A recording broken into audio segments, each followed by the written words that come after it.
Today we're looking at the components of the fleetster car sharing kits, which are 6 altogether. There's the main device, which is the car sharing kit, which is the central piece, the heart of the whole system, to which everything is connected. Part of that and standard with the kit itself comes the GPS antenna, which is normally placed in the windshield, so that the satellites can connect easiest and best, where these wires then actually go through the box. Quite obvious, I think. The next part is the keycard holder, on which you can put 2 gasoline cards and the keys of the car. This device always detects if the pieces are in the car at the end of the booking, and our app doesn't allow a booking to be finished without all necessary pieces in the car. So this goes into the glove box in the car and is also wired to the car sharing kit itself. And then one very important piece, small but essential, is our theft protection, which is the interruption of the ignition. What it does is, by default, it gets no electricity from the box, which means that the interruption is active. So the car cannot start. So by default, the car cannot start. But if there is a valid booking and somebody opens the car through our app and starts the booking, then the car sharing kit tells the start interrupter that it's okay to start the engine. So it's not interrupting anymore, it gets the connections through. So if somebody now starts the car, it will let the signals through all the way to the engine and the engine will start, which means only if there's a valid booking and our car sharing kit knows about that booking because it was started, then also the interruption is taken off and the car can start. And this actually happens through a lot of wiring.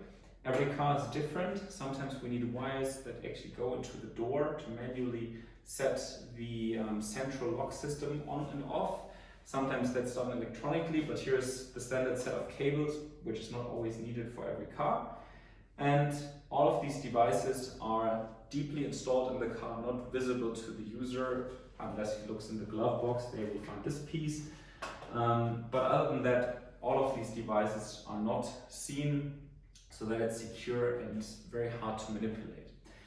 The last piece is the RFID reader that we actually put in the windshield. So it's inside, but then there's the windshield on top, and it can be used to start bookings and hence open and close the car with a badge, with a card, then detected here, and the signal is again sent to the box, and the box, it identifies it as the card that is connected to the user who now has a valid booking. If the user has no valid booking, the device clicks or blinks with a red light 3 times and indicates that it's not going to do anything, so the booking cannot be started. Soon we will also make it possible that users can put a little RFID sticker on their driver license, and we'll make it mandatory that somebody swipes this in order to start the booking.